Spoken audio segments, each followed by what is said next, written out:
Or should I say... Hey Jay, Snape, Severus Snape.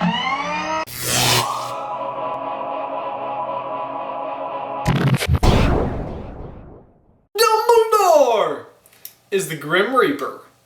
Maybe. Jay, today I want to present a theory that I stumbled across the other day that I can't stop thinking about, and it suggests that possibly, maybe, Dumbledore is Death himself. Now, I do want to offer a spoiler disclaimer. If you have not read or seen the last Harry Potter book or movie, there is going to be stuff about this that you may not want to know, so just turn it on mute and let the entire video run through before you go on and do something else. So like with any good theory, we have to start with what we actually know. So in the wizarding world, there are three of the most powerful objects that are the three Deathly Hallows. We have the Elder Wand, the Resurrection Stone, and the Invisibility Cloak. In the story goes that Death gave these three powerful items to the Peverell brothers, who all three cheated Death. But in his attempt to trick the three brothers, each of those items were actually supposed to bring them to their own unique demise. We know that the Elder Wand made one brother too powerful, the Resurrection Stone brought the dead spouse of one brother back, which eventually led to his death, and we know that the third brother, who had the Invisibility Cloak, actually cheated Death and hid from Death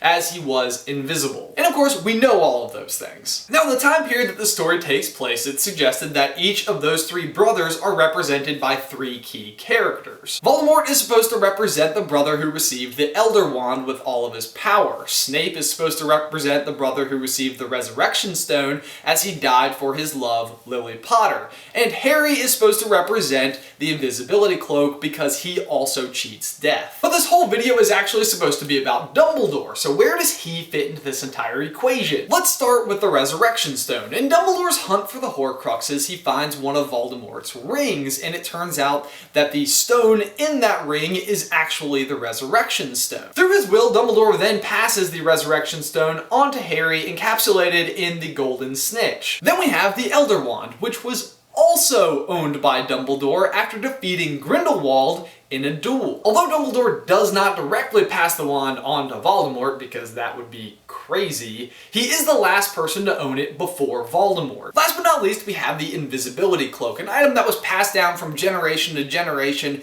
landing with James Potter, who then gives the Invisibility Cloak to Dumbledore for further inspection. And once again, we find that Dumbledore is in possession of the third Deathly Hallow. And of course, Dumbledore passes the Invisibility Cloak on to Harry as soon as he reaches his way to Hogwarts. So, all three items, rumored to originally have been created by Death, were all also owned by Dumbledore.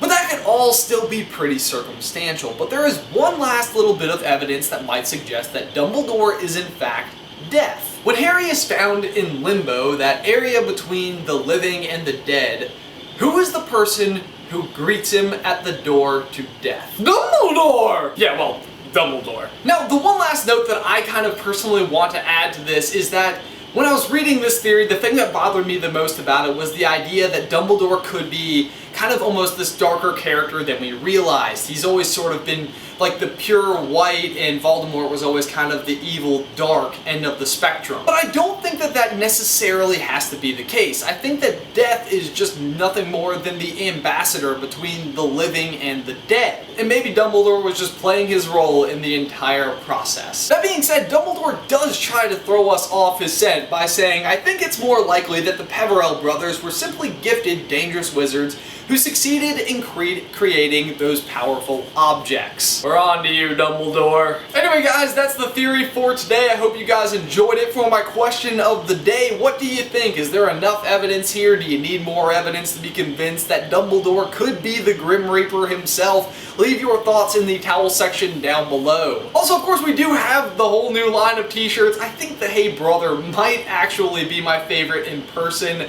But I also want to give a huge thank you to everybody on Facebook that has been sending us in the Hey Brothers. If you haven't already, please do. It is just making our lives. But Jay, that is everything that I've got for you today, man. I will see you on Tuesday.